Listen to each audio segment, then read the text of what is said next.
नमस्कार दोस्तों।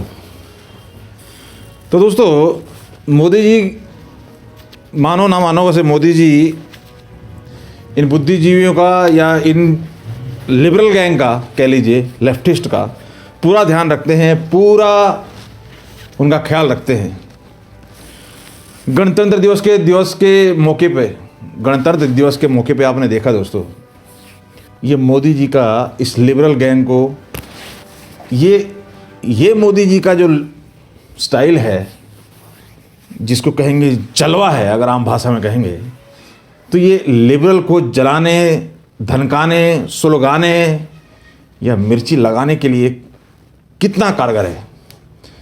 ख्याल मोदी जी, मानो ना मानो, ऐसे मोदी जी को हम भक्तों से ज़्यादा हमसे ज़्यादा इन विरोधियों का ख्याल रहता है। मोदी जी इनको डोज देते रहते हैं, इनको मुद्दा देते रहते हैं, और ये लोग लगे रहते हैं, गीतकार गीत गा रहा है, कॉमेडियन कॉमेडी कर रहा है, ये सब यूँ करते रहते हैं। तो दोस्तों, इन्हीं के ऊपर बात करेंगे, ये किस तरीके से अपने इस कलाकारी की आड़ में कि जी हम तो कलाकार हैं, किस तरीके से टारगेट करते हैं, तरीके से विपक्ष का रोल अदा करते हैं, ये उसी को बात करेंगे दोस्तों इस वीडियो में।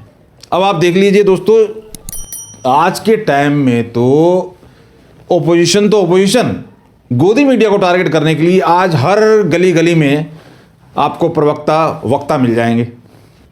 प्रवक्ता तो मिलेंगे, वो तो है ही है। अब ये जो कॉमेडियन, लोकगीत गायक, कॉमेडियन गायक, जो भी, एक राजीव निगम हो गए, एक ये अपनी काबा कर रही हैं, जो कलाकारी की आड़ में जो धंधा शुरू किया हुआ है, धंधा ही कहेंगे ना, कलाकारी की आड़ में जो ये विपक्ष का रोल अदा करते हैं। अभी हाल में मैं देख रहा था राजीव निगम का एक वीडियो, जिसमें वो बोल रहा है कि सपा ने कार से गोली चलाई, ये करी वो करी, उसके बात क्यों करते हो आप। अब ये किस तरीके का कलाकारीपन है, ये किस तरह की कलाकारी है दोस्तों, कि ये लोग खुलेआम किसी पार्टी का समर्थन करते हैं, खुलेआम किसी पार्टी के पक्ष की बात करते हैं, और फिर कहते हैं कि जी सरकार से सवाल करने का हक तो हमें है, आप मानो ना मानो, हम तो सरकार से सवाल करेंगे। जब हम विदेश में कहीं भी जाकर जब बात करते हैं, मेरा भारत महान, याद है राकेश शर्मा जी जो प्रथम बार अंतरिक्ष में गए थे, पहले भारतीय, तो इंदिरा गांधी जी से क्या बुलाया था, बोला था उन्होंने, जब पूछा था कि आपको अंतरिक्ष से हमारा हिंदुस्तान कैसा दिखता है, मेरा भारत महान, 100 में से 90, मैं नहीं बोलूँगा, परेशान, फिर भी मेरा भारत महान। तो क्या बोला था शर्मा जी ने, कि सारे जहां से अच्छा हिंदुस्तान हमारा। तो जब पूरे जहां से हिंदुस्तान अच्छा था, तो फिर गरीबी, बीमारी, बेरोजगारी, भ्रष्टाचार, तो टारगेट करना कोई इनसे, अब टारगेट भी करोगे और फिर अनाड़ी भी बनोगे। अब इनका ये कहना कि जी एग्जिस्टिंग सवाल, जो भी प्रॉब्लम है उसके लिए एग्जिस्टिंग गवर्नमेंट जिम्मेदार है।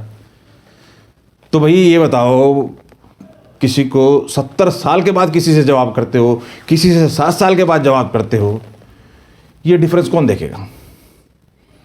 अब कहोगे ये अंधभक्ति वाली बात है, चलिए छोड़ देते हैं।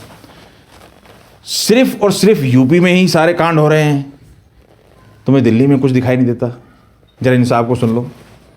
पूरे देश में उनको मैं सबसे भ्रष्ट मिला, प्रधानमंत्री जी को मेरे ऊपर उन्होंने सीबीआई की रेड करा दी। सीबीआई की रेड में उनको 3 मफलर मिले हैं बस। मोदी जी ने मेरे ऊपर सीबीआई की रेड कराई थी, उस रेड में 4 मफलर मिले थे।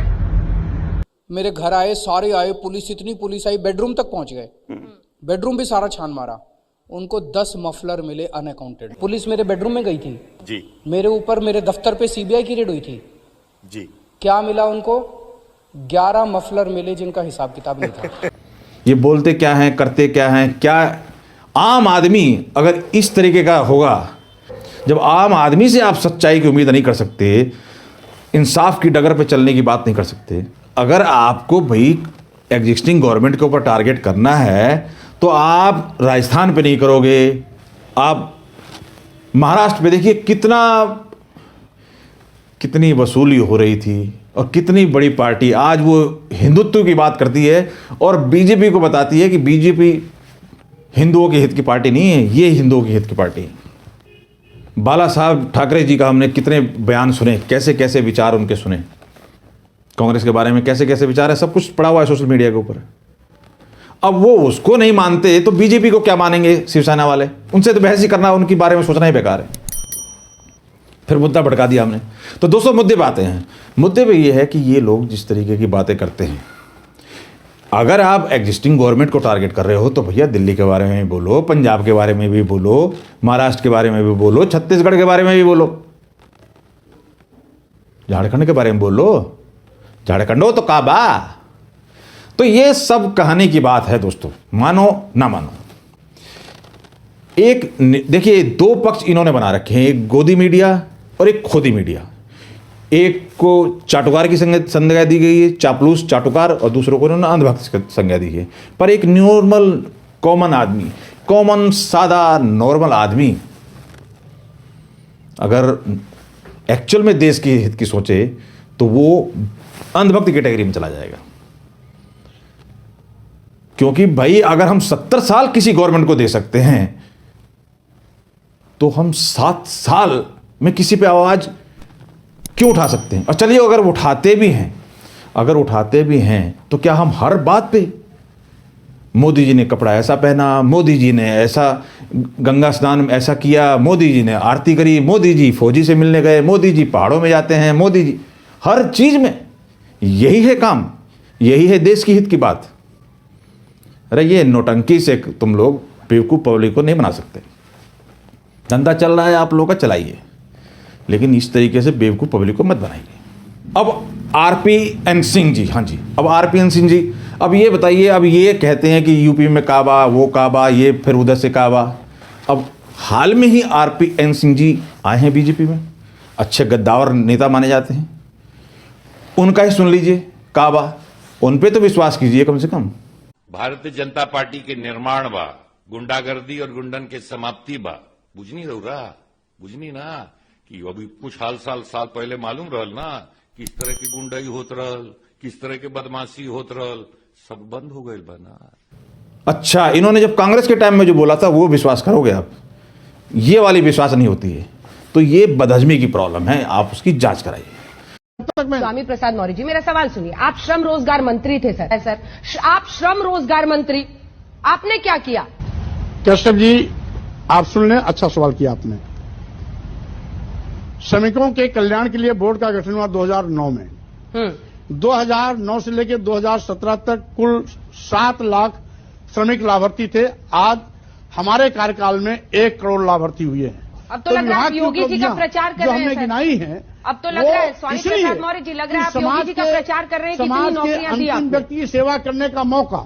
तो दोस्तों सीधी सी बात है, इस वीडियो का सार यही है कि ये जितने भी नौटंकीकार कलाकार इस आड़ में कि जी हम तो सरकार से जवाब मांगेंगे, हम तो सरकार पे उंगली उठाएंगे, तो ये सरकार से नहीं, सिर्फ एक ही सरकार से, एक ही योगी मोदी से सवाल उठाना, ये किसी भी तरीके से देश हित की बात नहीं है और तुम्हारी इस आवाज में कोई दम नहीं है।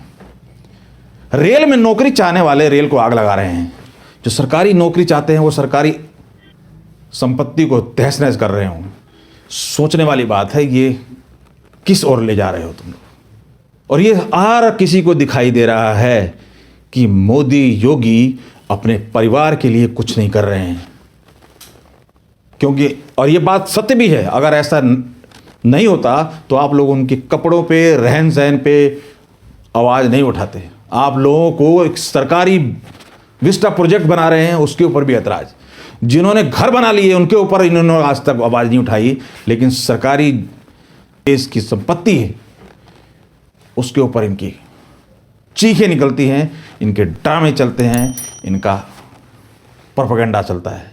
तो ये नौटंकी से अपना फायदा पर्सनल कीजिए, दुनिया को ज्ञान मत दीजिए।